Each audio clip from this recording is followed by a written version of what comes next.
qui valeur à vos applications.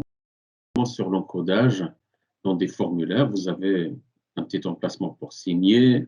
Et vous imaginez, avec ce composant gratuit, vous évitez à faire imprimer le PDF chez le client, et le client doit avoir une imprimante, il doit signer avec un stylo, et il doit scanner, il doit avoir un scanner. Et il doit vous envoyer ça par mail. Si vous lui donnez la possibilité de signer, c'est vrai que la signature manuscrite, donc, n'a pas une valeur juridique comme une signature numérique. Moi, j'ajoute en fait une case à cocher. En signant, vous acceptez que votre signature manuscrite a la même valeur qu'une signature numérique ou bien une signature légale. Voilà. Il coche la case, il signe et c'est réglé. C'est un peu le truc avec le DocuSign. D'ailleurs, pour ne pas l'oublier, parce que sinon, si j'oublie de le faire, je vous invite en fait tous à se connecter là maintenant, parce que sinon je vais oublier. Il faut que vous signiez tous en fait et que vous clôturez. Ah oui. On va le faire maintenant, parce que Ouais. la problématique si vous ne le faites pas. Vous signez maintenant? On va signer, ouais. Sinon, on... sur DocSign. DocSign, ouais. Parce que moi j'ai un problème avec ça. Je crois que j'ai clôturé les signatures mercredi. Ah oui, d'accord. Moi aussi j'avais ce problème, j'ai envoyé un mail. Ah, ok. Ouais. Et là, on fait quoi? Alors, on signe pour cet après-midi et on clôture. Et tu clôtures. Donc, émargement. Ou bien, on peut signer juste après la présentation, mais il faut pas qu'on oublie. Hein, il faut y penser, c'est ça. Ouais. Il faut y penser, ouais. Ça va? Vous n'oubliez pas, hein, ça va? Si moi j'oublie, ça ne doit pas. Hein, voilà, ça on n'oublie pas. Sébastien, tu es chargé de le rappeler. Signe tout de suite, Maxime. Et clôture, hein, sinon c'est la claque.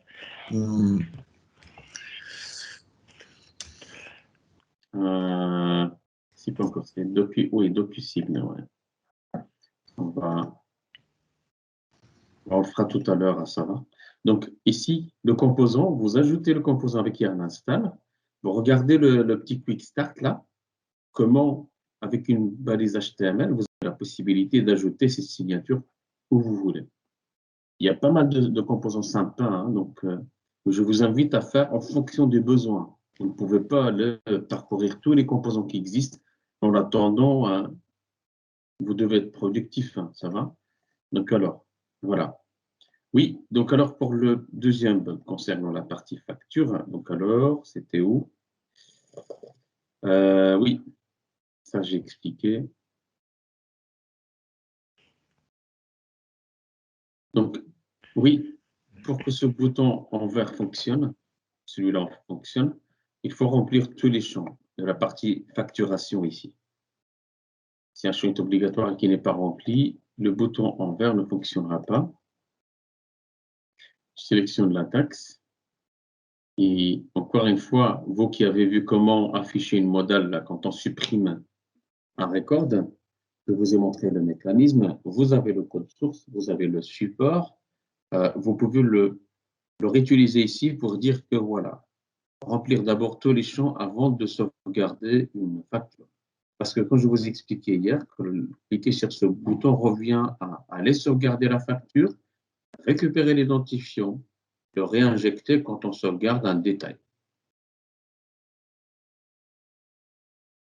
Et là, si on oublie de remplir un champ, par exemple, il se passe quoi sur cette action? Il te met pas champ obligatoire, ni le... Si, quand même, c'est ça. C'est une implémentation à faire. Et donc, alors, ce n'est pas compliqué à faire, en fait, une fois que vous avez compris le mécanisme de la modale qui vous dit... ouais. Parce que quand vous cliquez, vous voyez que là, le type paiement n'a pas été sélectionné. Donc, quand j'ai cliqué, il n'y a rien qui s'est passé, il n'a pas ajouté l'article là. Maintenant que j'ai tout rempli ici, et quand je clique sur l'article, success, facture bien enregistrée. Attends, donc je pense que j'ai un petit stress. Donc, le back, c'est bon. Donc, le front, je rafraîchis.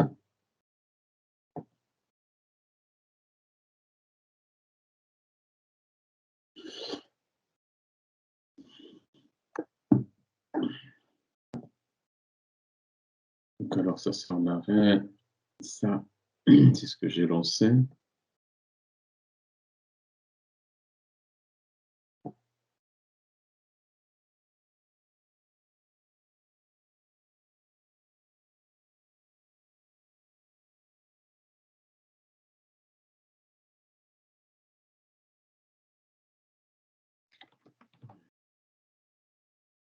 Voilà, vous voyez?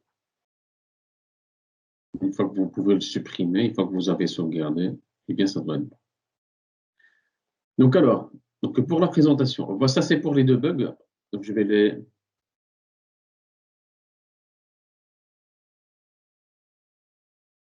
Vous voyez des outils sympas comme celui-là.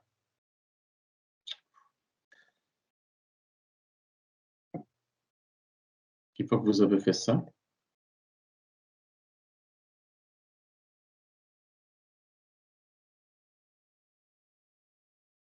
vous pouvez générer un document Word. J'ai déjà un document ouvert. On met ça.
Voilà.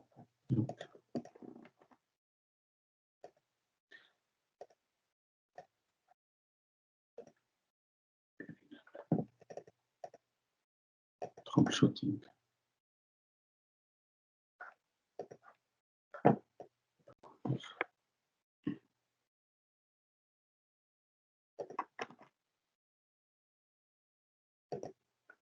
Donc alors,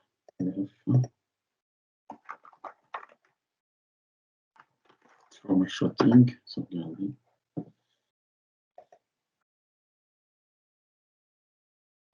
Voilà. Donc alors ici, je vais sur le dernier module. Les voir, rajouter.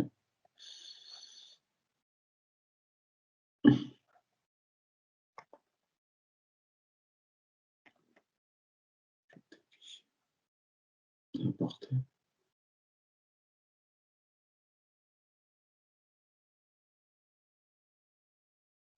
Voilà.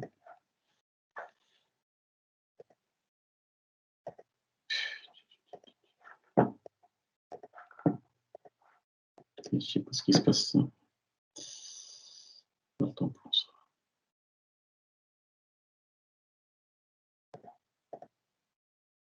Oui, je sais pourquoi. Oui, donc ici.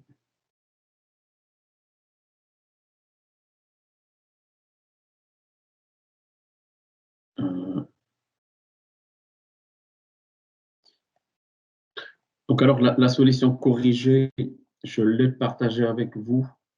Je vais d'abord ajouter ce troubleshooting.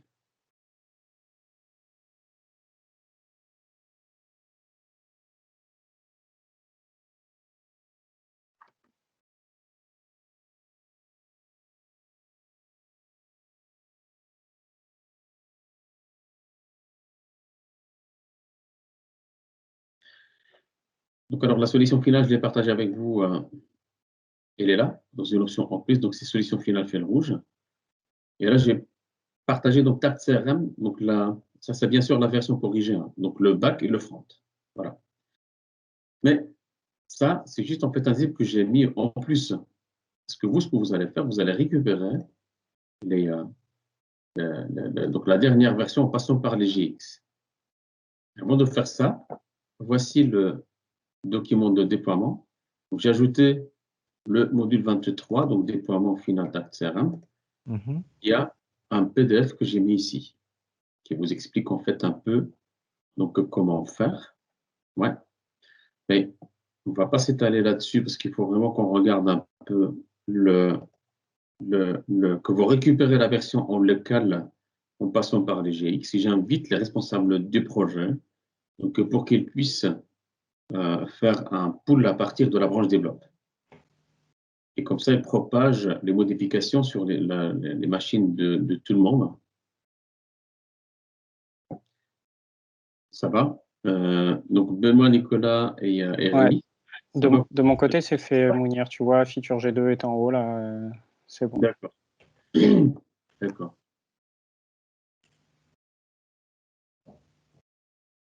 Donc là, G1 et là, G3. Et pour la présentation, moi, je vais vous donner l'accès, donc tout un chacun, à prendre le contrôle et puis alors donc faire donc présenter sa partie. Ok. Ok. Donc alors, ok, mais j'aimerais que vous récupériez quand même le. Voilà, pour la G1, j'ai fait le merge. Ouais. Est-ce que tu voudras bien nous parler module 23, s'il te plaît, Mounir? Parce que moi, je Oui, n'ai on pas l'a. accès. Ah, vous ne l'avez pas? D'accord. Ah, non. D'accord. Je vais le faire alors entre-temps, pendant que les autres avancent. Et Mounir, petite question. Oui. On aura accès pendant encore quelques jours au Classroom? Oui, oui, oui. Donc pendant même quelques semaines. Hein. Ok, merci. Il n'y a pas de souci. Il n'y a pas de souci.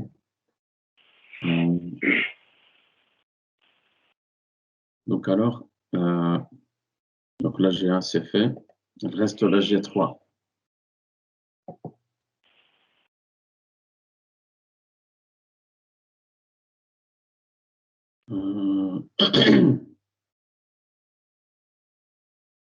Donc alors, ouais.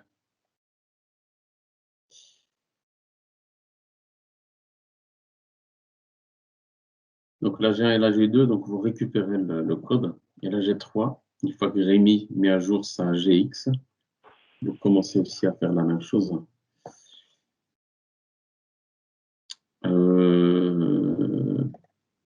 Oui, problème de partage. Je ferai tout à l'heure. Parce qu'il va falloir vous envoyer des invitations. Je vais demander à ma collaboratrice de le faire. Comme ça, on peut avancer sur la présentation. Elle est en pause maintenant et revient dans une demi-heure.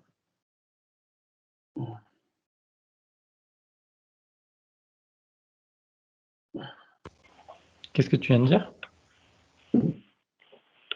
J'ai dit pour vous inviter en fait à ce cours, je vais demander à ma collaboratrice pour le faire. Elle est en pause et reviendra dans une demi-heure. Okay. En attendant, nous, on peut, une fois que vous avez récupéré le code, vous l'avez lancé, on peut commencer la présentation sur ma machine. Il va y avoir un tour de rôle où chaque personne va prendre le contrôle pour bien présenter sa partie, quoi.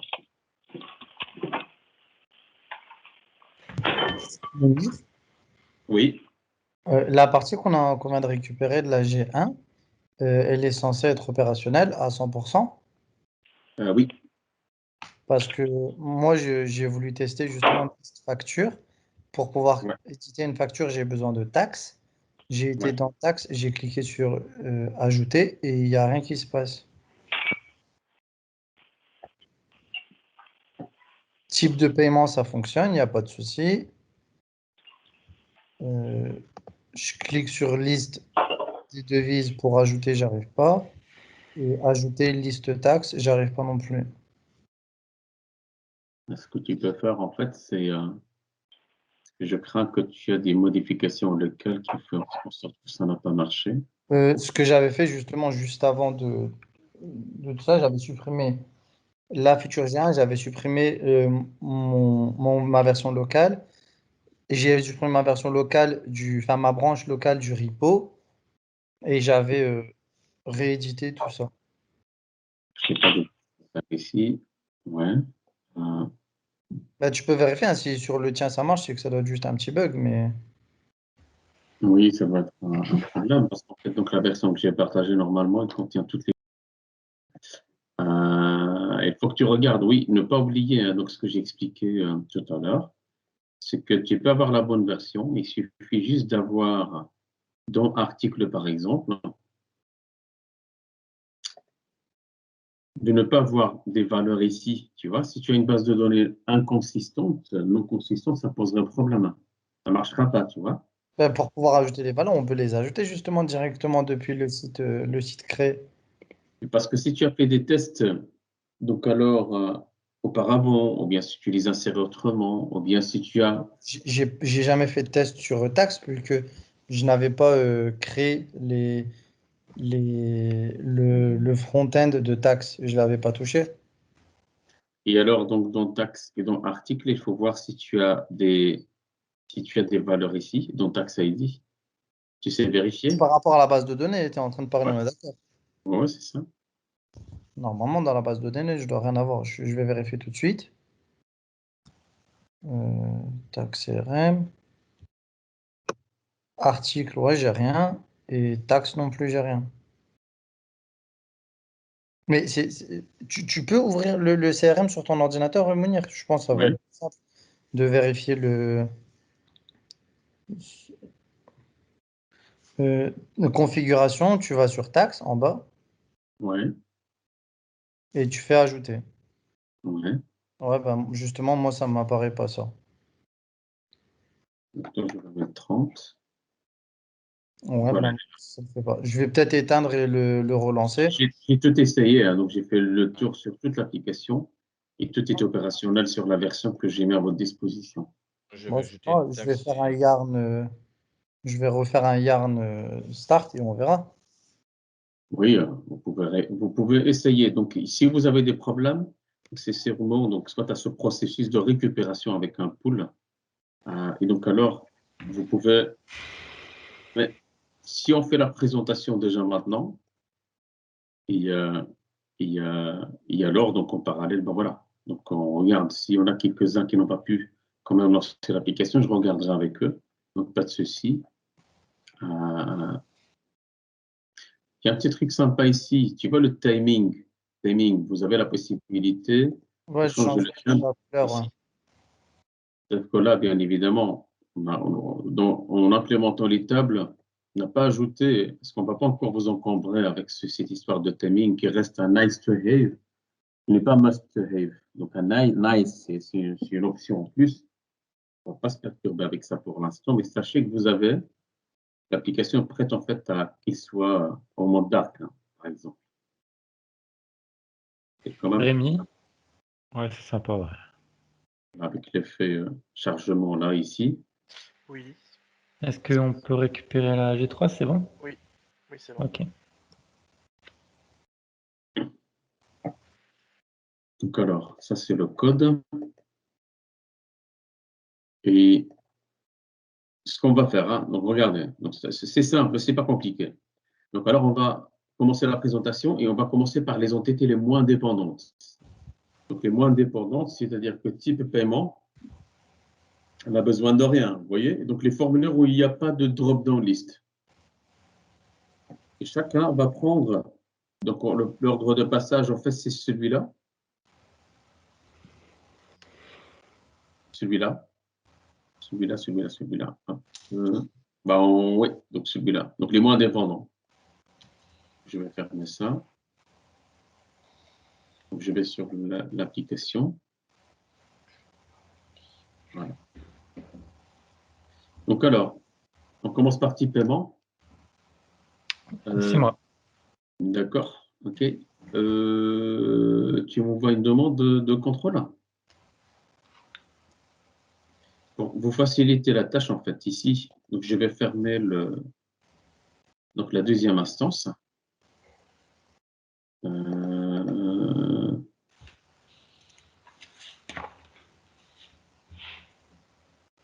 autorisé, oui.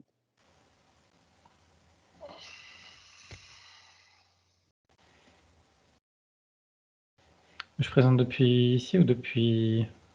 Donc Taxer. alors, voilà, donc ça c'est le code source. Mhm. Yep. Donc alors, le code source.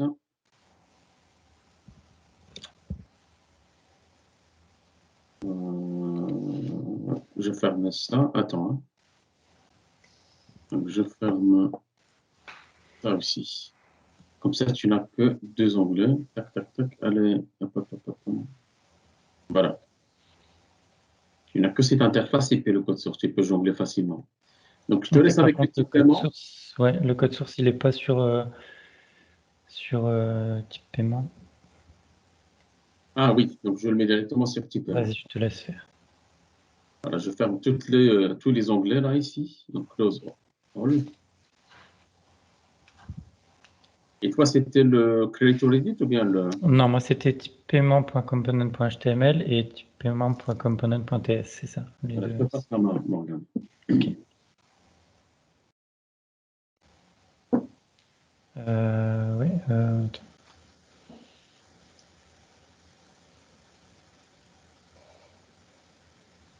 En fait, je sais pas aller sur la page de taxe CRM.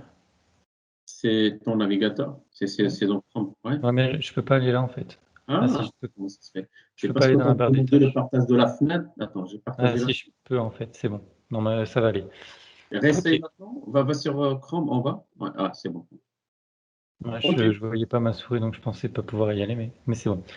Ok, donc concernant la fonctionnalité type paiement, elle se trouve dans la partie configuration et en fait, elle permet aux administrateurs de pouvoir consulter les moyens de paiement qui sont mis à disposition pour régler les achats des utilisateurs et au besoin, elle peut également servir à ajouter un moyen de paiement.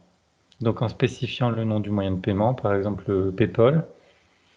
Donc on peut faire une petite démonstration. Et puis en fait, on doit aussi renseigner une description pour expliquer comment ce moyen de paiement fonctionne. Donc permet de effectuer des paiements en ligne via la plateforme. C'est un exemple. Donc on peut ensuite soit revenir au menu si on ne cherche pas à aller jusqu'au bout de l'ajout, soit enregistrer le moyen de paiement. Et dans ce cas-là, il sera ajouté au type de paiement disponible pour régler. Donc ça permet de les visualiser et si au besoin, enfin, par rapport aux contraintes de la société ou ses besoins futurs, on peut décider de supprimer un moyen de paiement. Il n'a pas rafraîchi la page. Si au cas où pendant la démonstration, donc vous rencontrez peut-être donc une anomalie ou quoi que ce soit, ça n'a rien de paniquer. C'est simplement de dégager cette confiance que voilà, minimiser un maximum en fait. Donc voilà, ça Parce qu'effectivement, c'est juste une ligne de code à ajouter ou supprimer, tu vois. Ouais. Donc alors, ce Donc moyen là, de ça paiement disparaîtra dans la prochaine version, tout simplement. Ouais. Voilà, donc à l'avenir, La V2, quoi. Ouais. ça permettra de supprimer des types de paiements si on n'en a plus besoin, si on n'en a plus l'utilité.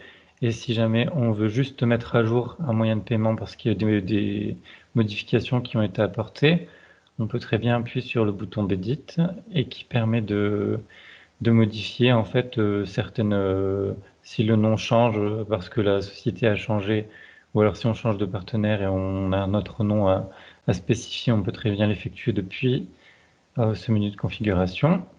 Et voilà, donc on peut ensuite repartir sur la page qui nous permet de visualiser l'ensemble des moyens de paiement mis à disposition. Voilà. Concernant l'implantation au niveau du code, en fait, on a deux documents. Le premier qui est un document HTML dans lequel en fait on va mettre tous les éléments qui vont permettre de structurer la page et l'afficher en fait selon nos besoins, selon nos envies. Donc, c'est pour structurer selon, je ne sais pas si on souhaite par exemple l'organiser sous forme de paragraphes ou ajouter des tableaux ou alors des listes à puces selon nos besoins. En fait, c'est ici qu'on va tout renseigner. Et donc, ce sera vraiment l'ossature du site internet. Et maintenant, concernant le document.ts, en fait, rapidement, ce qui permet de faire, c'est d'implanter les fonctionnalités de la page en elle-même. Donc, en fait, on a différentes méthodes. Donc, la première méthode de construction qui va se lancer en tout premier. Ensuite, on aura la méthode ng-on-init, qui en fait est la deuxième méthode qui va se lancer et qui va permettre de charger la page en elle-même. Donc ça va être un ensemble de méthodes qui vont s'enchaîner les unes après les autres pour charger la page. Donc on a par exemple la méthode load-all qui va permettre de charger toutes les données de la page et qui apparaîtra donc sur l'interface du côté du client. Qui permet d'alimenter la table, donc les lignes de la table, donc c'est le load all qui fait ça. C'est ça. Il charge en fait toutes les données qu'on a implantées. De la table type paiement. Voilà, c'est ça, de la table type paiement. Et donc voilà en fait à quoi sert cette seconde page. Donc on a aussi des méthodes qui... Alors si je me place dessus.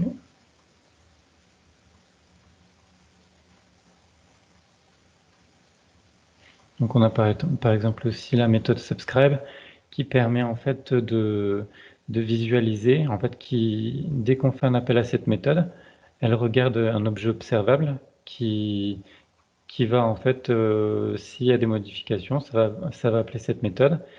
Et donc cette méthode en fait elle va faire en sorte que ça génère les informations.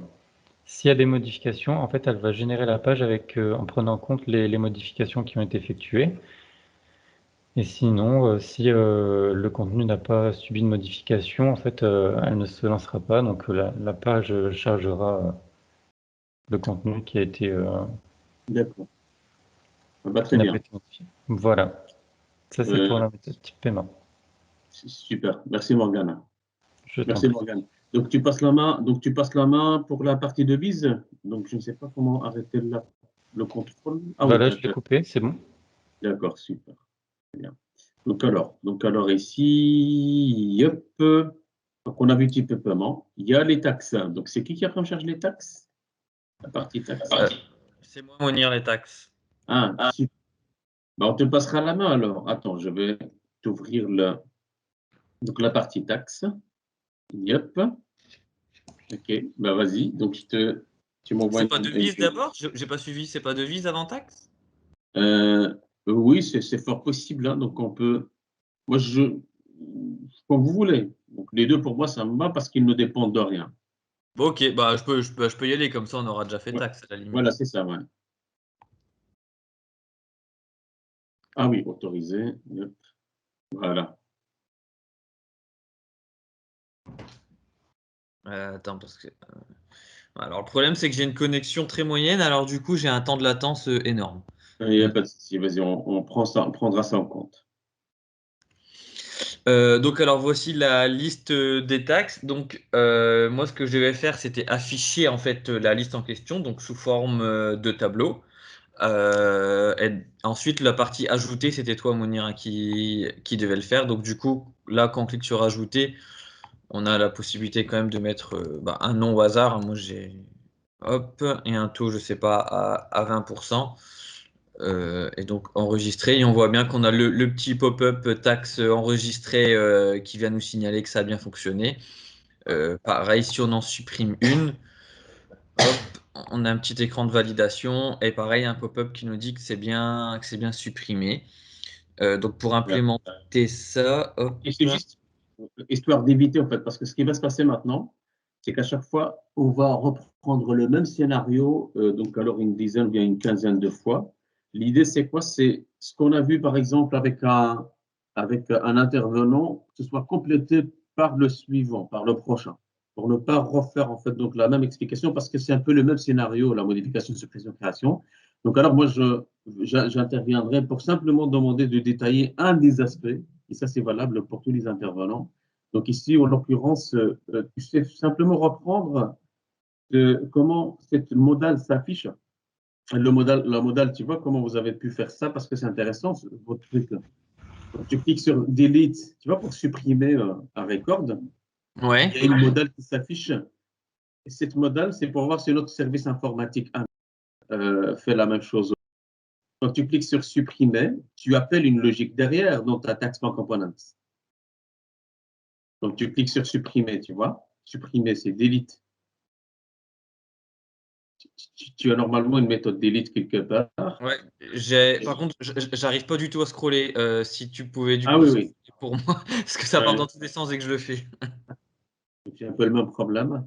Oui, voilà, c'est ça. Ouais, voilà. Donc, on est à la ligne 144. Donc, ça, c'est la commande pour, justement, pour pouvoir faire une suppression. Et donc, c'est ça qui nous donne le petit pop-up dont je parlais. Et pourquoi? Parce qu'en fait, delete, c'est celle qui est appelée. Et celle-là va intercepter la demande de suppression. Elle va passer la main à ce service. Et alors, en appelant ce service de NG Prime, on a tout implémenté, en fait. C'est le confirme qui va nous afficher la modale. Soit il accepte, on passe à la suppression, sinon, on reload la page. Et passer à la suppression, ça veut dire quoi? Appeler le onDelete confirme, en fait. C'est le delete qui pilote le tout. Et c'est delete qui appelle le onDelete confirme. Ouais. Exactement. Ouais. OK. Ça va? OK, super. Merci, Ulrich. De rien. Donc, du coup, on va passer à devise alors. C'est qui prend charge devise? C'est moi. D'accord. Donc, devise, devise, devise. Je ferme ça, devise, devise, devise. Voilà. Devise. Je te passe la main et je te passe la main. Donc voilà, donc on a toujours pareil dans la configuration, on a la possibilité d'éditer la liste des devises. Okay. Donc par son nom, son symbole, l'éditer ou le modifier, cette devise, ou la supprimer. Ouais. On a également la possibilité d'en ajouter une suivante. Ça sera Valentin qui va vous le présenter. Ouais. Oui, excusez-moi, j'avais eu un petit problème. Ouais. J'avais dû m'absenter quelques secondes. D'accord. Alors, ton VS Code, il est ici. La partie devise, donc ça c'est la partie fonctionnelle. Ouais. Alors ça c'est pour lister en fait les devises, on est bien d'accord. Ouais. Donc c'est la même chose que ce que. Vous avez remarqué, hein, c'est vraiment la même structure qui revient tout le temps. C'est-à-dire qu'une fois que vous avez compris ça, vous réitérez et c'est bon, quoi. Oui, et donc alors pour la partie devise. Donc, on a toujours la même chose. Je vais préciser. Donc si tu vas sur la page HTML. Oui. Donc ça, on l'a vu, hein, donc le ptable ici, donc le composant table. Donc c'est ce composant qui va être chargé après avoir récupéré la liste des devises. Ouais. Donc alors, cette liste de devises, on est bien d'accord, c'est le load all qui est ici qui va s'en occuper. Mais l'astuce ici, c'est qu'en fait, une fois que vous avez compris ça, c'est que ce code HTML est contraint par le fait que le load all termine son travail, le load all. Et le load all, en fait, ici, le load all, lui, qu'est-ce qu'il va faire? Il va alimenter la devise liste, Car si vous allez voir dans le load all, excuse-moi, j'ai pris un peu la main, mais c'était juste pour rappeler un peu ce détail qui est important.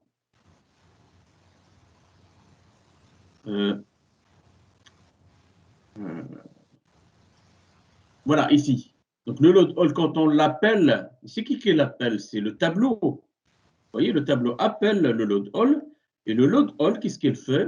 Il va alimenter cette variable devise liste. Comme vous pouvez le voir, ça va se faire ici. Pourquoi? Parce que le load all appelle dans le subscribe le paginate devise. Et le paginate devise, eh bien, qu'est-ce qu'il fait? Il va simplement alimenter devise liste. Ah, Maxime, oui, tu vois un peu le rouage interne, hein, le mécanisme. Et Ouais. pour cette partie de navigation, bah oui, rien à faire. Ce système, ça fonctionne, hein. C'est un vrai système, ce n'est pas de l'HTML. Donc, une fois qu'on dépasse 10, en fait, on peut naviguer en bas. Grâce à ces informations ici. Le Ouais. nombre total, parce qu'on a besoin de savoir, si vous avez 50 devises, ben là, il va, voilà, il va chercher, ouais, le D6. Il va chercher les devises 10 par 10. OK. Est-ce qu'il y a quelque chose à ajouter, Maxime, ici? Est-ce que tu veux une précision sur... Je ne sais pas si tu as quelque chose à ajouter. Bah, non, enfin, je pense pas, hein. Je pense que c'est relativement clair par rapport à Ouais. ce que Morgane et Yorick ont dit avant.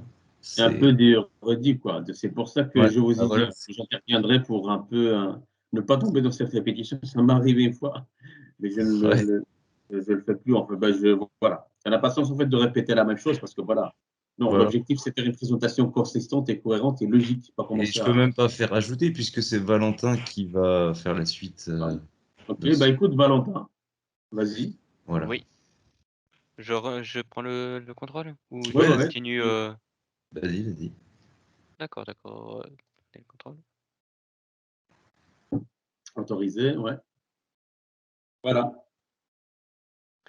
Donc là, je dois montrer d'abord VS Code ou d'abord ce que ça fait? Bah, déjà, ajoute. D'abord, ce que ça fait, hein, comme ça, c'est plus visuel. D'accord. Donc là, on lance le formulaire. Ah non, on est en type dépense. Il faut aller en devise. Hop, là, on a l'ajout de devises, donc on a le nom et le symbole.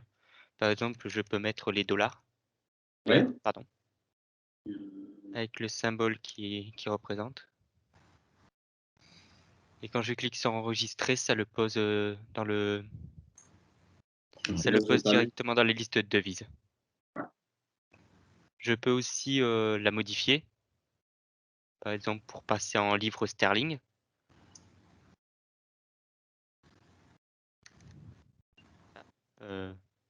C'est pas grave, hein. C'est pas grave, C'est Valentin. pas le bon. Je vais C'est pas laisser le faire, on bon. va pas aller chercher. C'est mon Ouais, clavier là qui est je tombé vais à mettre ça. moitié là. Je vais mettre ça, c'est pour montrer. Ouais. Voilà, ça l'a bien modifié. Et je peux aussi la supprimer. Voulez-vous la supprimer? Oui. Et ça la supprime. Ok. Petite fenêtre pop-up. Ouais. C'est ça, très bien. Bah, ça sera pour la prochaine personne, hein, donc le petit toast notification. Et merci Valentin. Donc Il n'y a pas de souci. la personne suivante, c'est type dépense. Type dépense ou bien type paiement? C'est moi, type Ouais. dépense. Ok. Sylvain. J'ai demandé, non, j'ai pas demandé le contrôle. Donc alors, type dépense. C'était au fond ici. Donc alors. Composante et puis TS, HTML. Type dépense, c'est ici. Hein. Oui. Et type dépense, tu l'avais fait avec qui? Donc toi, tu avais fait. Je l'ai fait tout seul. Ouais. Donc tu as travaillé sur le. L'HTML et le TS. Ouais, ok, vas-y. Alors attends, il est où tournevis? Ah oui, toi, il est en bas. C'est ici, là. Ouais. C'est ça? Type dépense, voilà. Donc, on vous a créé un menu sur la gauche de votre application avec une colonne configuration où vous allez retrouver les différents types que vous allez pouvoir configurer dans votre application. Parmi les configurations possibles, vous avez la configuration de type dépense qui se trouve juste en bas de la configuration. Ça vous fait apparaître une page liste type dépenses qui va être représentée par un tableau.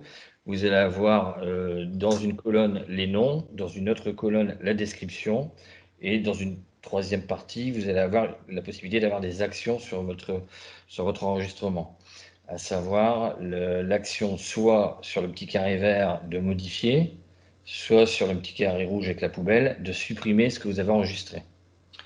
En haut à droite, vous trouvez une touche ajouter qui vous permet, lorsque vous cliquez dessus, d'arriver sur un nouveau formulaire ajouter type dépense, où vous allez pouvoir saisir le nom de la type dépense que vous voulez ajouter. Je ne sais pas, bricolage par exemple. et la description éventuellement du produit que vous voulez ajouter. Si je prends un marteau, par exemple. Là, vous avez deux possibilités, soit d'annuler sur la gauche ce que vous venez de saisir, ou soit de l'enregistrer dans la base de données. Donc, vous cliquez, vous enregistrez, vous voyez que ça apparaît au tableau. Si les pages arrivent à plus de 10 produits enregistrés, vous allez pouvoir naviguer ici par des petites flèches sur vos différentes pages. Donc ça, Et on c'est aime pour... personnaliser ça, et on veut que ce soit sur 5, par exemple, à la place de 10. Donc ça, on pourra vous le faire, exactement. On peut vous régler Alors, ce serait exactement. sympa si vous l'ajoutez quelque part dans une option ici, par exemple, paramètres. Et quand je clique sur paramètres, avoir un champ, spécifier le nombre de lignes à afficher à la fois. Donc, alors, si vous pouvez l'inclure dans le prochain livrable, ce serait sympa. Donc vous voudriez que ce soit généré par vous-même et que ce soit modifiable à chaque fois. Vous voulez un affichage de 10, le lendemain un affichage de 5, c'est ça que vous voulez exactement? On aimerait qu'on puisse personnaliser ça par nous-mêmes et alors donc stocker ce paramétrage quelque part dans la base de données. Ça, c'est le genre de besoin que le client peut faire. Hein. D'accord. C'est tout à fait jouable par vous parce que vous pouvez tout stocker maintenant dans la base de données. Vous pouvez même. Très bien de me le signaler. Donc on regardera pour vous ajouter une fonctionnalité à ce moment-là. Et donc cette fonctionnalité-là, c'est un onglet supplémentaire, si j'ai compris, c'est ça? Là, le client le demande en paramètre, dans une touche paramètre, quoi. Ah oui, d'accord. Donc ce sera par exemple une option en plus, en fait, ici dans la partie configuration. Dans la partie config, c'est ça, c'est bien ce que j'ai compris. OK. Ça, et donc alors, vous pouvez lui ajouter ça, hein, donc quelque part. Donc après c'est à nous de dire, bon, bah, on rajoute ça au cahier des charges, voilà, OK, c'est noté, c'est une prise de note, en fait. Ouais, c'est un élément qui peut-être pas été Donc, vu, ces éléments, Oui, vous prenez ça en compte. Et donc, alors, là, ce qu'il faut faire, c'est éviter, en fait, donc l'accordéon, là, parce qu'en fait, il y a des... Parce que hier, donc d'ailleurs, je me suis pris un peu la tête avec mon collaborateur, car il y a une coach business je l'ai mise en contact avec mon collaborateur directement, et lui, elle se laisse aller, en fait. Elle demande... oui, est-ce que c'est possible de me faire ça et tout? Il lui a donné l'accès, il peut aller changer la page par elle-même. Non, non, non, c'est pas comme ça que ça marche. Les pages statiques, c'est nous qui devons le faire. Sinon, on rend notre contrat avec elle et qu'elle aille le faire donc avec une autre société parce que c'est elle qui casse le code. Bah, elle va nous dire que attendez, votre serveur est down ou bien votre truc ne marche pas. Allez-y lui expliquer que c'est parce qu'il a foutu, il a touché le code. Il voulait changer son logo, ça, oui. Ça va nous prendre 5-10 minutes, on peut le faire. Mais pas commencer à ouvrir le champ, ouais, c'est ça. Ouais. Il y a ce qu'on appelle un change request pour le jargon informatique. Le change request, c'est une nouvelle demande. C'est une nouvelle demande de l'utilisateur. Nous, ce qu'on fait, c'est rassembler ces petites modifications dans un petit projet et le client valide, signe et après, bon, note pour l'implémentation. Hier, voilà, tiens, regardez. Ça, c'est un client qui vend des détergents. On a mis son site web en ligne. Eh bien, hier, quand j'ai terminé avec vous, hier, hein, il m'avait téléphoné pendant la journée, et voilà, j'ai lui sonné l'après-midi, j'ai vu avec mon collaborateur ce qu'on peut faire. Lui, il vend des détergents et des machines, vous voyez, voilà.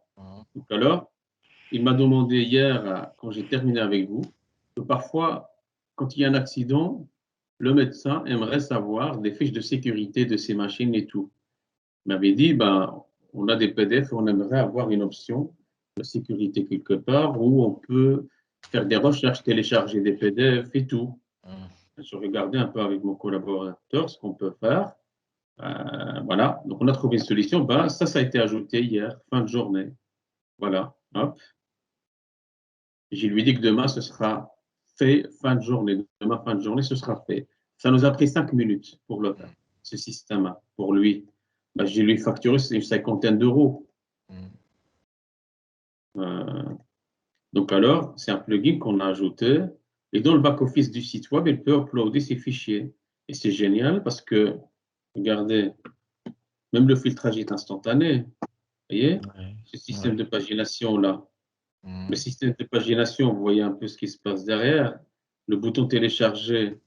Bah, avant de contacter le client pour ce qu'on sait faire, bah, j'ai testé l'aspect responsif de la chose pour voir, parce que sinon, il faut valider avec lui, comme c'est trop tard de commencer à lui dire, vous voyez là, c'est du bootstrap à ça, c'est sympa, non? Voilà, un outil assez puissant comme ça en 5 minutes. Voilà, mais parce que voilà, on a un peu l'habitude, quoi. Vous voyez? Donc alors, ça, donc lui m'avait envoyé un mail, en fait, et il m'a dit, bah voilà, s'il vous plaît, on a besoin de télécharger le fichier PDF, faites le nécessaire, merci. On va faire le nécessaire, mais nous, on vous vend un savoir-faire. Ce n'est pas parce que ça nous a pris 5 minutes qu'on va le faire gratuitement. Nous, pour le faire, bah, j'ai attrapé des cheveux blancs. Hein. Donc alors, Ouais, vous puis si voyez, ça prend 5 minutes, tant mieux pour vous, mais il n'y a pas à le savoir, quoi. le quoi? Ah, Après, le client n'a pas à savoir que ça a pris 5 minutes à le faire. non, même si il le sait, en fait, lui, sa motivation principale, moi, crois-moi, Sébastien, si j'ai lui demandé 200 €, il ne va pas hésiter à payer, en fait. Parce que c'est tellement important pour lui, ça a tellement de la valeur ajoutée, c'est presque légal, il n'hésitera pas. Il est déjà content, en fait, quand on lui a dit oui, on va le Ouais, faire. c'est sûr. Et moi, les 50 minutes, je peux lui dire ça. Hein. S'il n'est pas d'accord, il va chercher ailleurs, tout simplement. Il va chercher un amateur, mais nous, non. Il y a des employés qui attendent leur salaire. Il y a une dizaine d'années où voilà, on essaie d'un peu rentabiliser. Voilà. La chose, on a vu. Voilà. Donc, c'était une petite parenthèse par rapport à cet aspect-là. Il ne faut pas se laisser enrouler par le client, hein, ça va? Parce que si vous le faites une première fois, que lui il passe sa demande et que je lui ai fait le truc, et que dans 2 semaines, il veut une option en plus, je lui dis là, il faut payer, il me dit, mais attendez, vous êtes, hein? Vous me demandez maintenant de payer? Ben oui. Mais c'est de ma faute parce que voilà, faut être clair avec le client dès le début. Je ferme la parenthèse. Oui, j'avais relancé le. Vous voyez? Ça m'a pris 5 secondes pour ajouter une option dans le menu ici. Paramètres 1. Vous faites une recherche sur le mot-clé menu, vous allez voir que page menu.ts est là. Il a été importé, comment ça marche? Vous regardez un petit peu les scénarios, vous faites votre petit schéma, vous avez le contrôle total sur ce menu. Vous voyez? C'est ça la rapidité, la productivité, c'est ça. Voilà. Et là, quand on clique sur paramètres, vous affichez des options en fait au client. Entre autres, le nombre d'enregistrements par page. Voilà. Sylvain, il y a encore d'autres points à aborder ou je passe à la personne suivante? Non, moi j'ai fait que ça. Ok. Donc alors, merci Sylvain. Ouais. Donc type dépense, taxe, devise, type paiement. Ensuite, donc il y a dépenses en fait qui dépendent de type dépense. Je vais voir. Il n'y a que dépenses, il y a devise, oui. Donc devise, type dépense, type paiement. Ok, ben on attaque dépenses. C'est qui la personne qui a pris en charge dépenses? Alors, c'était Sharfedin et moi-même. D'accord. Bon, on vous passe la main. Ben, un des deux, un de vos deux. On Oui, contrôle sur ma machine. bah, Sharfedin, tu veux que je le fasse? Ok. Voilà. Apparemment, Charfedine, je ne le vois pas ici. Ah, Charfedine n'est pas connecté. Il a fini formation Charfedine. Hop. Ok, vas-y Maxime. J'essaierai de lui rendre honneur alors. Oui. Je t'ai fait une demande de contrôle. Oui, ok. Voilà, j'accepte. Voilà. Alors, du coup, hop, de façon un peu similaire aux autres pages, on nous a fait la demande d'avoir une liste des dépenses stockées dans un tableau avec la possibilité d'éditer cette dépense et de la supprimer. Donc, là, on voit qu'ici, on peut venir intervenir sur chaque élément, la désignation, la date de facturation, On peut enregistrer ou alors annuler l'ajout de la dépense. Voilà. Et donc ici, quand on va cliquer sur Ajouter, on a du coup la possibilité d'ajouter cette dépense. Donc, on entre une désignation, une date de facturation, donc un montant pour la dépense, donc par exemple, sélectionner une devise donc, qui sera récupérée directement depuis la base de données, hein, qui aura été entrée dans la partie configuration. D'accord. Voici. La possibilité d'ajouter un type de paiement. On l'avait pas fait en fait. Ouais. Donc, effectivement, ouais. Il va falloir spécifier un type de paiement et un type de dépense. Normalement, on l'avait. Comment ça se fait qu'on n'arrive pas à les récupérer? Donc, dans dépenses, donc type dépense et type paiement. Type dépense, donc type paiement. Si on va dans dépenses, on clique sur ajouter. Ah, ouais. C'est parce qu'en fait, dans dépenses, il y a un petit. Alors, ceci au niveau de. Donc, dépenses, type dépenses. Donc, dépenses, formulaire d'ajout. Donc, là, CTRL F. Donc, type paiement. Option, donc type paiement, le P en minuscule. Donc, si je regarde, donc type de paiement, le P en majuscule. Est-ce que c'est à cause de ça? Yep. Donc, type paiement, voilà. Je pense que c'est à cause de ça. Si je vais voir là, je remplace ça par select type paiement et type dépense. Donc, type dépense, parce que c'est la même chose à mon avis.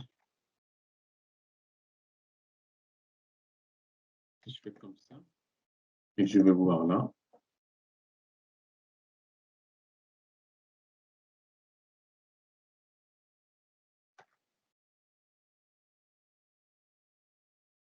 Ouais.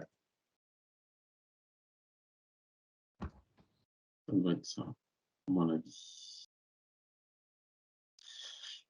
Et là, terminé de compiler. On va attendre.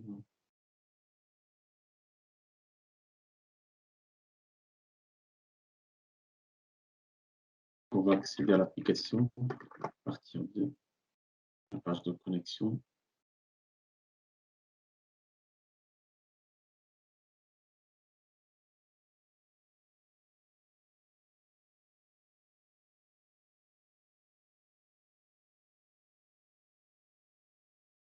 Voilà, donc c'était ça le problème. Je te passe la main. Oui. Donc, voilà, je vais réentrer les données.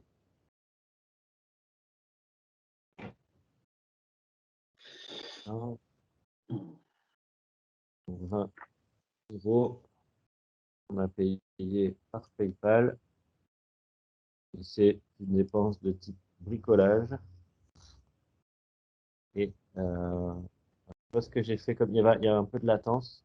Ah oui, oui, parce que tu avais cliqué, à mon avis, sur, tu avais cliqué sur annuler. Si je sélectionne.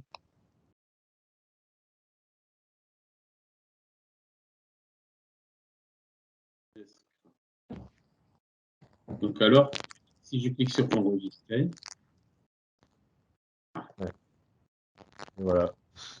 Ça, c'est une fonctionnalité sur laquelle on est en train de travailler durement.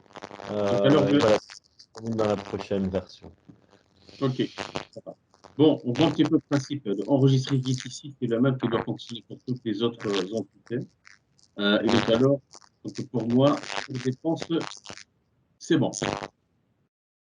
Donc alors, j'aimerais voir un peu avec article. Merci Maxime. Pas de souci. Ouais. Article, c'est qui avait pris en charge article? C'était moi, Julien. D'accord, Julien. Je te passe la main? Je peux pas prendre le contrôle sur ton Ah PC. oui, c'est vrai en plus. Ouais. Donc alors, article. OK, donc ici, Julien, c'était juste pour cette partie article. Donc alors, bah, le principe est le même, hein. Donc ici, on ne va pas répéter la même chose. Il y a juste cette notion de quand on ajoute un article, donc j'ajoute un prix, je sélectionne une taxe. Quand je sauvegarde, ce qui va se passer, c'est qu'il va m'afficher une petite notification en bas. Juste si tu sais rappeler un petit peu le principe de cette petite notification. Donc Bah, moi, alors, ça, je l'avais fait, c'était créer, éditer, c'était la partie de Benoît. Moi, je m'étais occupé de article, ah oui, d'accord. component. Ouais, si tu veux, je peux prendre le relais, Mounir. Oui, vas-y, Benoît. Ouais. Alors, je prends le contrôle. Ouais. Tu vas bien me le donner.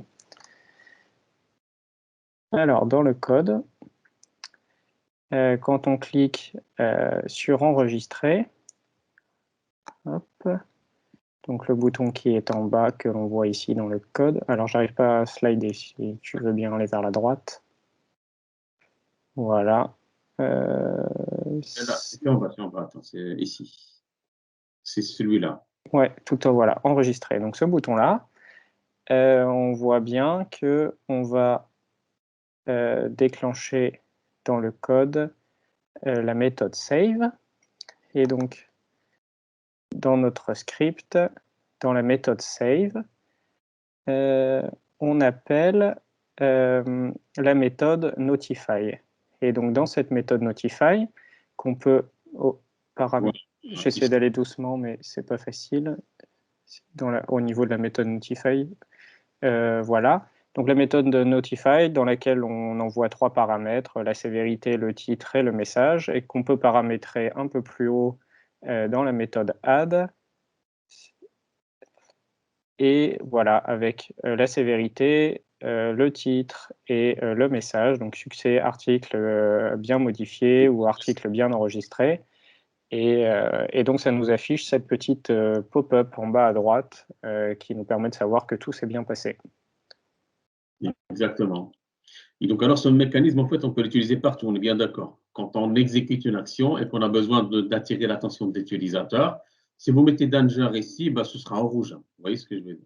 Oui, tout à fait. Une petite librairie qui vous facilite vraiment la tâche. Et c'est sympa hein, parce qu'il s'affiche en fait discrètement. Et après un certain temps qui est paramétrable, il disparaît. Et donc, alors, c'est voilà, c'est quand même sympa que d'afficher un truc bloquant ici. OK.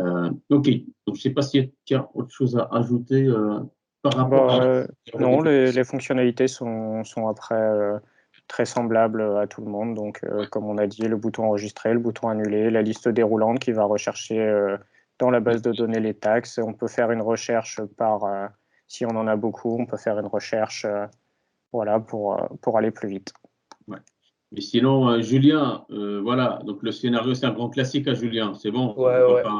va pas monologuer là-dessus à Julien, donc je pense que c'est bon, ça c'est clair, c'est pas compliqué. Par contre, Benoît, est-ce que un petit mot par rapport à la navigation, histoire de rappeler un petit peu les autres. Donc, par rapport à cette navigation, donc alors, on a le tableau ici, donc article. Juste pour une question un peu plus précise, donc alors ici, donc par rapport à cette navigation, ce qui me donne en fait donc cet aspect un peu beau, vous voyez, design stylé avec ces petits boutons, bah, c'est grâce en fait à Paytable par exemple. Pas grâce à Paytable.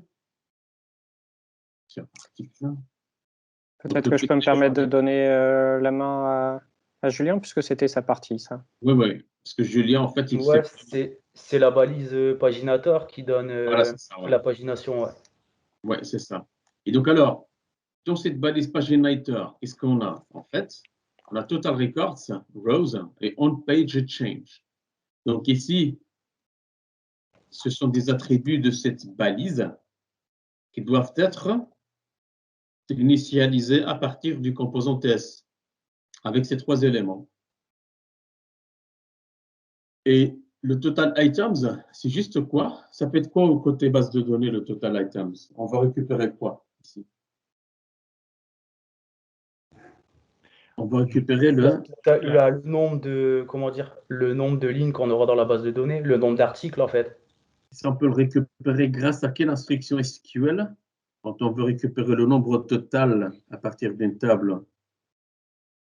Or SQL, ça serait select avec l'étoile, from et le nom de la table.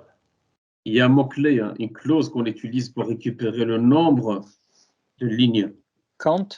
Le count, voilà, c'est ça. C'est un count, en fait, qui va nous permettre de faire ça. C'est ça, le full stack. Le full stack, en fait, il peut slider d'un métier à l'autre. Donc, administrateur base de données, voilà, UML, développeur. J'ai une vision 360 degrés, en fait. Vous voyez? Pour moi, rien n'est black box, en fait.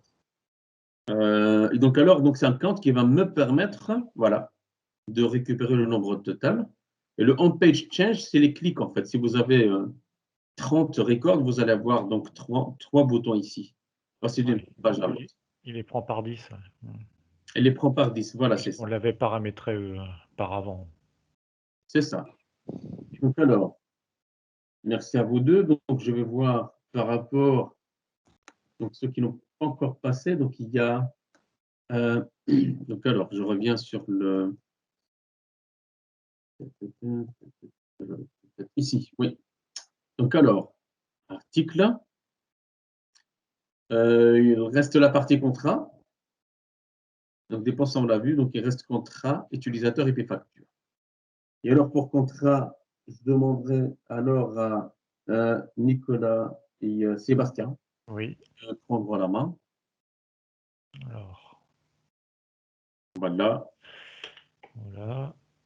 Donc ici, contrat. Donc ici, par rapport au cahier des charges, on a on avait un onglet contrat à effectuer qui reprend la liste des contrats, qui nous amène en fait sur le sujet la date de début, la date de fin, la description, le type de contrat.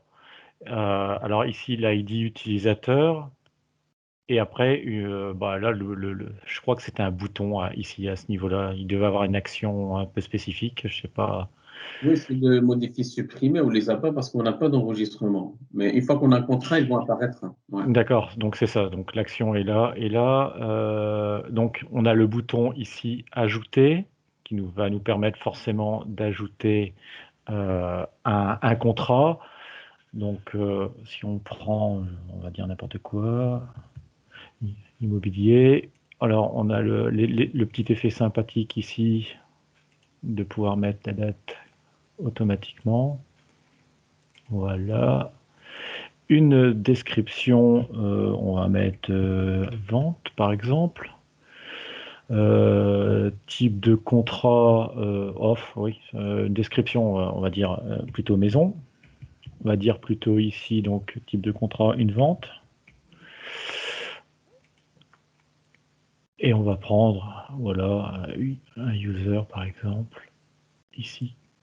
Et on va enregistrer. On avait la possibilité, donc on voit bien la confirmation. La confirmation psychologique, le psychologique, le petit message en vert. Disons qu'on voit au moins une chose, c'est que ce que fait la machine en attendant quelques secondes que ça travaille. Ouais. Donc on voit bien qu'ici, c'est rentré dans la base des contrats. Ouais. L'information est bien rentrée. Bon, comme on a déjà vu précédemment, on a la possibilité de l'annuler et de modifier si besoin.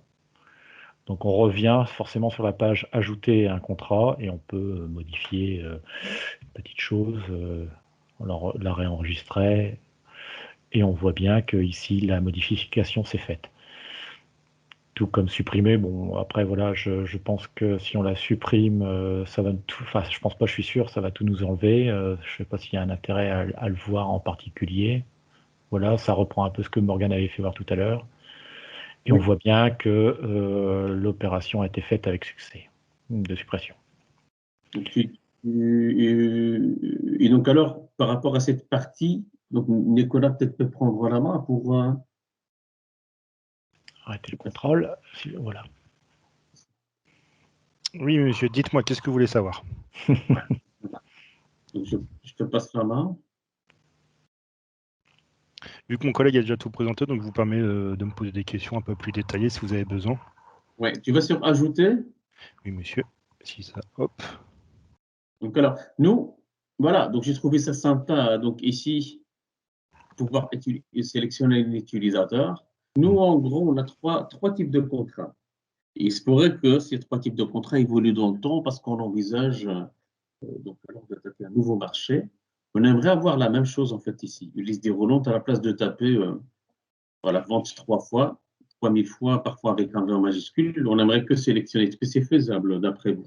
Pour vous? Oui, il n'y a pas de souci. Après, côté technique, en fait, c'est aussi simple que utilisateur ID. Donc, on utilise une drop-down pour présenter toutes les informations qu'il y a besoin. Donc, avant d'utiliser la drop-down, il faudra juste rentrer dans la base de données les types de contrats que vous voulez.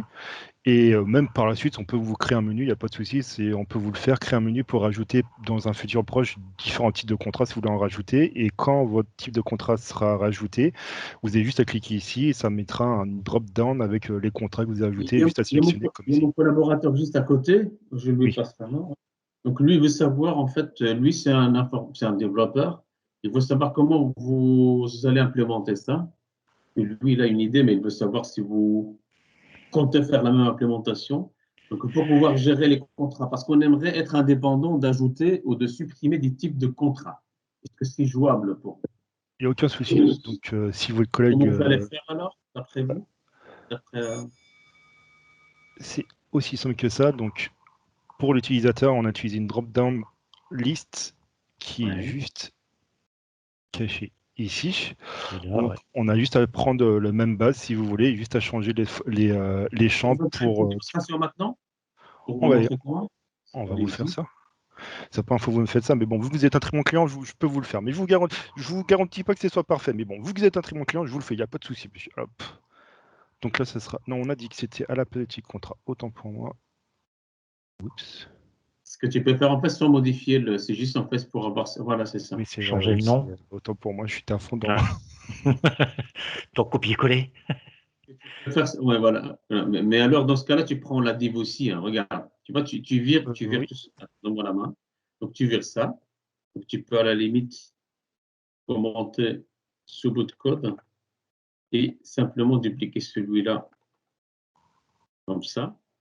Et tout ce que le client veut, c'est juste un visuel. Si à un moment donné, tu vois que sélectionner un type de contrat, par exemple, si tu vois que ça pourrait ne pas marcher, tu peux refuser. Hein, donc, tu refuses, c'est plus simple voilà, de faire une modification qui pourrait ne pas marcher. C'est simplement dupliquer cette ligne de code ici, là. Et là, tu montres au client que voilà. Alors, petite question subsidiaire comme ça, par rapport à ce que tu dis, 90% du temps, c'est entre guillemets refusé. On préfère le faire en arrière pour pouvoir bien tester et être sûr de ce qu'on implémente ou quoi? Parce que déjà, je pense que la présentation se fait pas souvent avec, se fait pas avec le développeur, c'est plutôt le commercial qui fait la présentation. Pas forcément, parce que pour l'instant, vous êtes un full stack. Vous êtes un full stack comme Nicolas, en fait, c'est Terce. Lui, il envisage tout ce qui est voilà, d'être indépendant, ça c'est vraiment top. Une fois qu'il a ses 2-3 clients avec qui il peut avoir son salaire minimum, c'est jackpot en fait. Et donc alors lui, il doit avoir cette compétence de pouvoir se détacher complètement du code et de pouvoir, si vous maîtrisez ce que vous faites là par exemple, en fait, c'est très dangereux de commencer à modifier son code pendant une démonstration. C'est vraiment très dangereux. C'est ce que je pense, c'est pour ça que je pose la question en fait. Voilà. Sauf si vous êtes vraiment sûr de vous. Hein. Si vous êtes vraiment sûr de vous, comme je viens de le faire maintenant ici, je sais à 1000% que ça allait, voilà, que ça allait marcher. Vous voyez ici. C'est un petit effet waouh. Ah, waouh, vous l'avez ajouté. Non, c'est juste pour vous montrer en fait ici. C'est ça. Et on fait une table dans la base de données, on lit la table avec, voilà. Ici sont le spécialiste en fait en informatique de votre client est là. Oui, bah écoutez, c'est juste une histoire de clé étrangère. C'est une histoire de foreign key. Lui, il sait ce que c'est la foreign key. Il dit ah oui, ça va, c'est bon, c'est validé. Quoi. Mais sinon, c'est très dangereux de commencer à modifier le code pendant une démonstration. Hein. Vous n'êtes même pas obligé de montrer le code. Hein.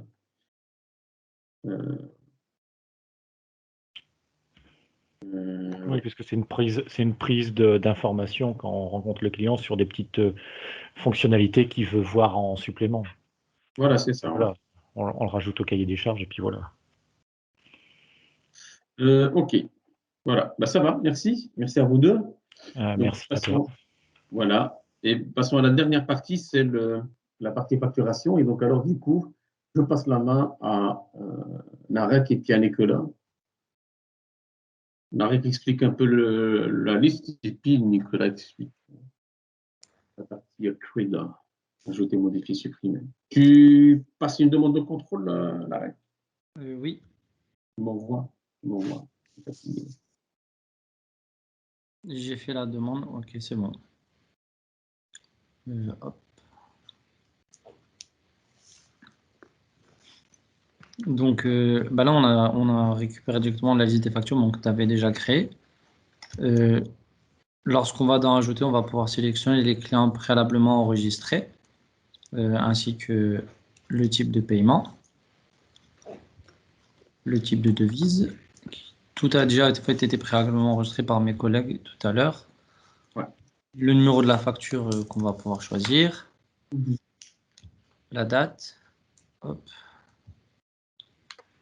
Et petite nouveauté, du coup, la quantité de produits. Je pense que... Hop. Le produit et le prix unitaire hors taxe de chaque produit pour pouvoir enregistrer. Il faut ajouter le produit d'abord, non? J'avais ajouté. Alors, le valider. 1, 2, 3. En fait, donc, ouais, ça arrive. Tu as oublié de. Ouais, tu cliques, sélectionne le produit, quantité, prix. Il y a le petit bouton vert là tout à droite. Voilà. Voilà, et du coup, là, il calcule, ouais, c'est ce que j'avais pas appuyé sur le petit bouton action. Et lorsqu'on enregistre, maintenant, du coup, on a modifié et la modification a bien été prise en compte. Et il va nous trier les factures ici en nous affichant donc le numéro, le nom du client, la taxe, le type de paiement, la date de facturation et avec les options modifier et supprimer sur le côté. Super. D'accord. D'accord. OK. Ben, Nicolas Seters, peut-être rebondir sur la partie modification, suppression. Oui, donc alors, comme disait Narek, là ici, on voit la liste des factures. Donc, on voit un certain nombre de colonnes, donc le numéro de client, les taxes. J'ai une petite question ponctuelle pour toi. Oui. Donc, quand on modifie, par exemple, une facture, mon collaborateur est intéressé par la manière dont vous avez implémenté cet algorithme de calcul avec Angular. Comment vous avez fait? Parce que lui, il veut savoir est-ce que vous faites la même chose, lui et vous, ou pas? Ce mécanisme de calcul. Écoutez, ce qu'on va faire, je regarde en vitesse. Code. Sur le reste, non. Oui. Attendez, je fais une demande de contrôle. Je ne sais pas, en fait. Voilà. Hop. Il y a des bugs encore dans Teams. OK, vas-y. Alors, je vais suivre le cheminement. Hein. Regarde. Je pense. Ouais.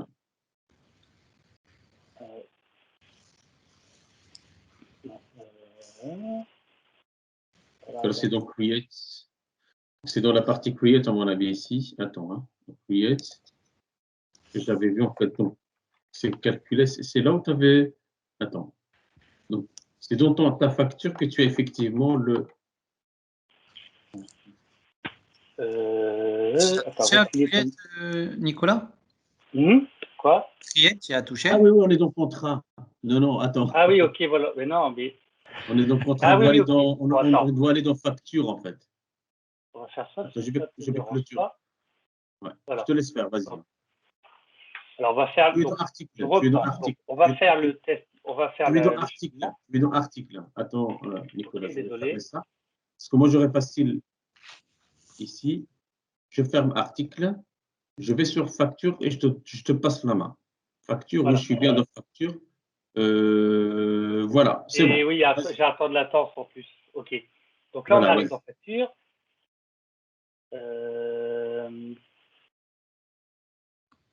Donc, Attends, parce que là, du coup, tac, tac, tac, ton navigateur, il est où? Il est ici. Ouais, ok, donc c'est bien sûr, c'est pas sûr. C'est celle-là. Donc on va vérifier l'algorithme. Donc voilà. Donc en fait, on voit bien, donc c'est le facteur en réduite, ok, total acheté. Donc je vais après regarder dans le TS où est-ce que ce truc-là est renseigné. Et voilà. Donc là ici c'est le total facture. Donc après voilà, on fait ça ici.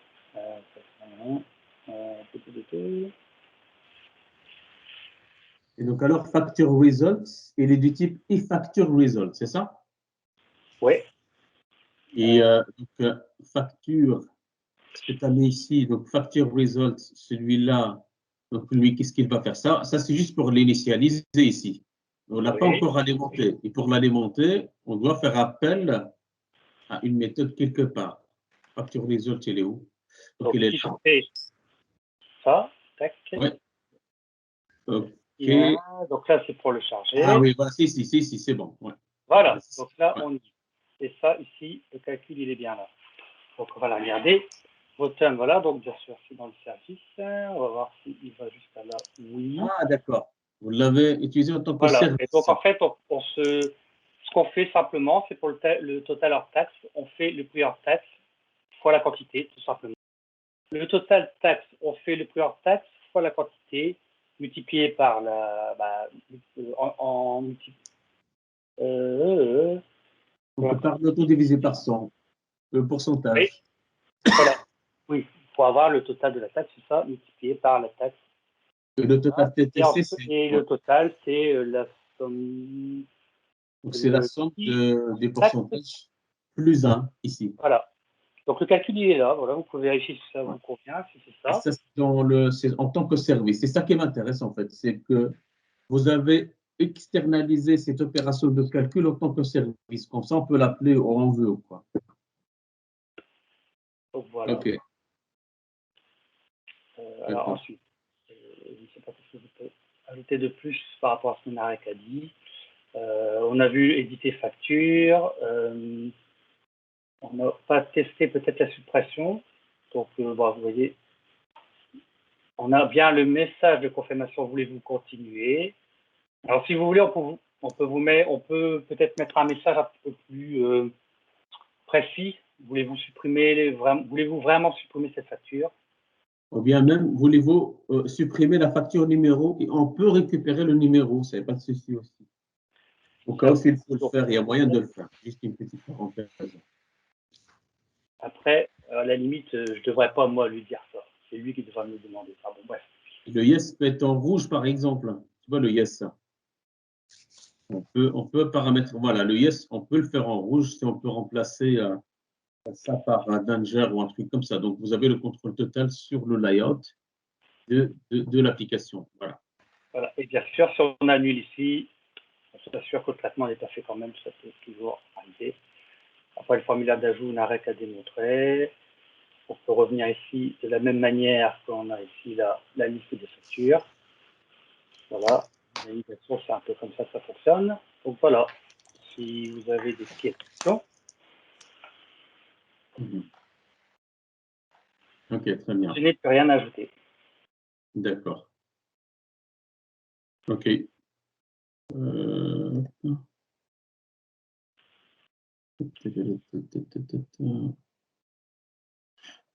Donc, elle reste. Ok, bah merci Nicolas et Ila. Donc, il reste la dernière partie utilisateur. Je passe la main à Rémi et Gladys. Bah, je propose que Gladys commence parce que c'est elle qui a fait la liste. Et je prendrai la suite sur les formulaires. Oui, c'est plus logique comme ça, ouais. Je peux avoir le contrôle. Oui, tu passes une demande. Ouais. Une demande. Voilà. Très bien. Dans notre application, nous voulons afficher la liste des utilisateurs. Et pour afficher cette liste, nous avons eu besoin d'une table que voici. avec la possibilité d'ajouter le nom, prénom, email, téléphone et action. Dans l'action, nous avons la possibilité soit de modifier un utilisateur qui est déjà dans la base de données, soit de supprimer un utilisateur. Alors, pour afficher cette table, nous avons... tout d'abord, je vais essayer d'ajouter un utilisateur.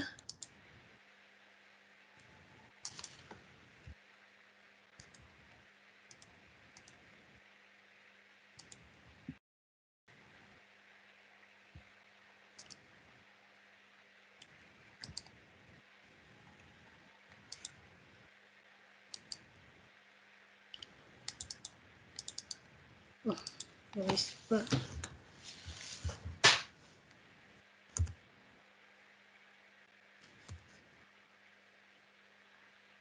Bon, là, je voulais mettre un mail.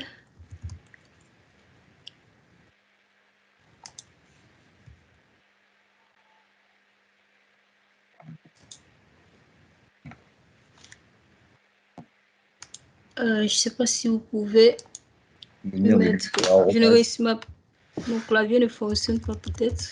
Yep. Le arrobase. Ouais. Attends, je vais te mettre là. Oui, c'est l'arrobase, c'est ça que je veux. Tu tapes gmail.com. Voilà, très bien. Le mail. Hein.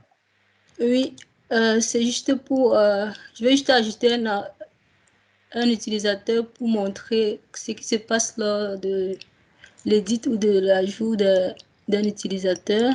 D'accord. Il y a le login en fait que tu n'as pas encore mis. Attends, je vais mettre test. Vas-y. Okay. Bon.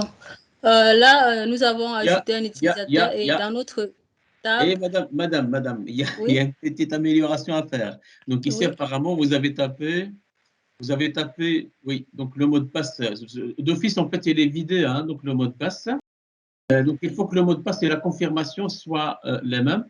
Petite remarque pour tout le monde, si par exemple, une fonctionnalité n'a pas été implémentée en fait complètement, et éviter de l'utiliser pendant la démonstration. Donc là, il y avait deux caractères, là, il y avait 3. Donc à la limite, l'utilisateur, il s'en fiche dans un premier temps. En fait, pourquoi? Parce qu'en fait, tout simplement, parce que vous allez le faire de toute façon. Vous voyez ce que je veux dire? C'était juste en fait donc par rapport à ça. Oui, et je te passe la main. Merci pour votre remarque. Donc, dans notre table, nous avons la possibilité soit de modifier un utilisateur ou de le supprimer. Et là, si je veux par exemple modifier, donc je reviens. Là, si je veux supprimer, j'ai ce message et nous allons le voir dans le code. Je veux aller dans le code. Comment est-ce que nous avons affiché notre table? Nous l'avons créé dans la table. Non, c'est pas ça.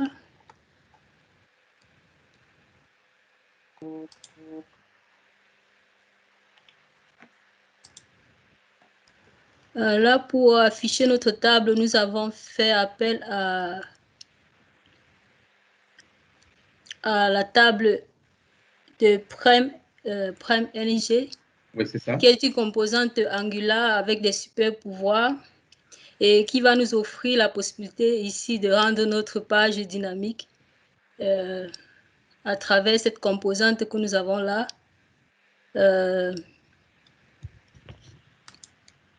Là, par exemple, en revenant,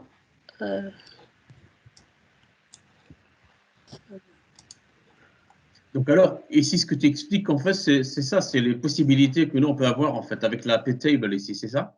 Oui, avec la page de p-table, nous avons la possibilité de rendre notre page dynamique ici. C'est ça, oui. À travers un chargement de la page, de la table, avant son affichage, grâce à onLazyLoad, c'est ça? Oui, effectivement. Et qui est une méthode qui sera appelée 2 fois. Tout d'abord lors du chargement de la page et lors de la pagination à travers ce paginator. C'est ça, ouais. Nous avons aussi dans notre table cette possibilité cette boucle let item qui nous permet de Donc, d'afficher les lignes. Donc, les lignes, c'est-à-dire très bien. Les éléments. Oui, les éléments que nous avons dans notre table, c'est-à-dire nom, prénom, email. Si nous revenons sur notre page, D'accord, ok. Ah, ici, tu veux dire, ouais. Ouais, vas-y. Là, je vais refuser. Si nous revenons sur notre page, cet item nous permet d'itérer sur les lignes de notre colonne que nous avons là. Et je crois que la suite, c'est mon collaborateur qui a continué. Lorsqu'on clique sur le bouton ajouter, on arrive sur une composante qu'il a développée, donc je lui passe la parole. Ok, merci Gladys. Rémi. Oui, donc dans ce formulaire d'ajout d'utilisateur, donc c'est un formulaire qui contient des champs texte. Je peux avoir l'autorisation, s'il te plaît, Mounir? Ah oui. Donnez-le. Voilà. Donc, ce sont des champs texte a priori classiques. Je crois que ça ne marche pas.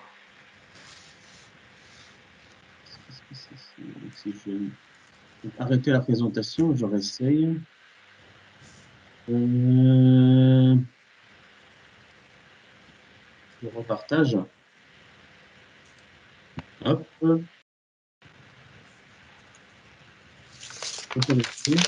Voilà, c'est bon. Donc, on peut remplir avec nom, prénom. Donc, on note que l'adresse est divisée en 3 champs, un pour la rue, un pour le numéro et le nom de la rue, un pour la ville et un pour le pays. Ça veut dire que actuellement c'est pas encore implémenté, mais à terme, vous pourrez éventuellement, si besoin, faire des recherches par ville ou par pays sur vos utilisateurs. D'accord. Là, un numéro de téléphone, un adresse mail. Je vais ajouter l'arrobase, ça va? L'arrobase, oui, j'ai raté. Non, ça va poser problème. Voilà. Login. Le mot de passe, alors c'est pas encore correctement implémenté, mais ça le sera dans la version finale. Et il n'y a pas de confirmation actuellement, mais le champ est présent pour que vous ayez un visuel de la maquette.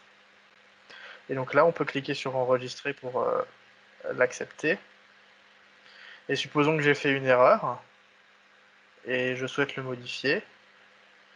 Je change le numéro de téléphone. Je fais enregistrer. On voit que c'est mis à jour. Pareil pour les champs de suppression. Supposons que je souhaite supprimer celui-là. Ouais. J'accepte, il disparaît. Et pareil pour le bouton d'annulation, il est fonctionnel. Supposons que j'ai changé des choses et que je m'aperçois que c'était une erreur. On peut cliquer sur annuler. On revient en erreur et les champs de modification ne sont pas pris en compte. D'accord. D'accord, donc on voit bien le CRUD. Donc alors pour pouvoir manipuler les utilisateurs avec les opérations de base, tout en prenant en compte cet aspect de relation one-to-one, parce qu'en fait j'avais vu sur le schéma que vous nous avez fourni que les adresses, vous ne les stockez dans la même table que la table utilisateur. Oui. Et alors comment vous avez fait pour justement, parce que nous, utilisateurs, normal, on ne voit pas la différence, mais vous, en tant que développeur, comment vous avez pu faire ça? Savoir si nous, on fait la même chose que vous ou pas? Alors, pour pouvoir gérer la création des adresses directement depuis l'utilisateur, on a utilisé un service adresse. En fait, cette page-là fait appel à plusieurs services. Un service utilisateur qui contient des méthodes pour manipuler les objets utilisateurs et un service adresse qui contient des méthodes pour manipuler les objets adresses. D'accord. Et donc le service adresse renvoie les objets adresses dans leur bonne table dans la base de données. D'accord. D'accord. Ok. Ok, super. Super. Eh bien, bravo à vous tous. Bravo pour votre persévérance et donc votre implication et votre détermination. Parce que ce n'est pas facile, donc surtout pour les challengers, donc de s'accrocher Et chaque chose a un début. Chaque chose a un début. Et donc, alors, sachez que, donc, soyez sûr et certain que, donc, alors là, le poste que vous allez occuper, donc là, vous allez avoir donc des petits défis à faire. Ce ne sera pas tout le temps comme ça. Mais avec l'expérience, un peu petit à petit, vous prenez le contrôle sur votre métier. Vous allez voir que c'est que du bonheur. Mais malheureusement, il faut payer la facture. Donc ça, je n'ai cessé de le répéter. Et on paye toujours une facture à n'importe quel phase. Donc alors, je vous félicite en fait pour votre détermination et surtout pour donc cette que vous avez acquis maintenant, c'est que vous avez votre objectif en fait clair et je pense que voilà, donc vous êtes vraiment dans le bon chemin. Et donc si votre motivation principale là, c'est de l'argent, bah, cette motivation, une fois qu'elle est atteinte, en fait, vous allez vous retrouver face à un, je dirais pas à un mur, mais je veux dire, il y a toujours ce plaisir d'accomplissement, de savoir apporter une valeur ajoutée à l'humanité et être une valeur ajoutée. Donc que ce soit donc en France là pour la France, donc vous, et donc alors se sentir un peu utile pour les gens. Et je pense que franchement vous êtes dans le bon. Vous pouvez voir une fois que vous avez rejoint mon réseau LinkedIn, rejoindre un peu la communauté, je vous invite à le faire. Entrez en contact avec eux parce que vous partagez tous les mêmes soucis. Il y en a qui ont commencé débutants, mais ils partagent toujours les mêmes, pas craintes, mais les mêmes défis. Et je pense que vous raccourcissez le chemin d'entrer en contact avec eux et voir un petit peu échanger. Pourquoi faire du networking? Pourquoi pas faire du networking? Et donc échanger donc alors entre vous. Pour moi, mission accomplie, parce que je vois que j'ai gardé tout le monde jusqu'au bout, en fait, donc de la formation, chose qui est pas du tout facile. Donc, à l'heure où j'ai beaucoup de, pas mal de débutants, mais en tout cas, merci pour les profils avancés pour leur patience. C'était un exercice plutôt au niveau de l'attitude. Ça, c'est plus difficile que la technicité. Parce que la technicité, tôt ou tard, ça s'apprend avec les exercices, mais l'attitude est liée à l'éducation. L'éducation, c'est apprendre à être patient. Je sais que j'ai raison de râler parce que je suis stressé par des objectifs, j'ai des obligations, mais en même temps, je suis quelqu'un de patient parce que je suis passé par là et parce que mon exercice d'être patient jusqu'au bout, en fait, a abouti. Pourquoi? Parce que quand je vais en poste, bah, c'est sûr et certain qu'il va y avoir un élément. Donc, pour pouvoir collaborer avec lui, je devais réussir cet exercice de patience.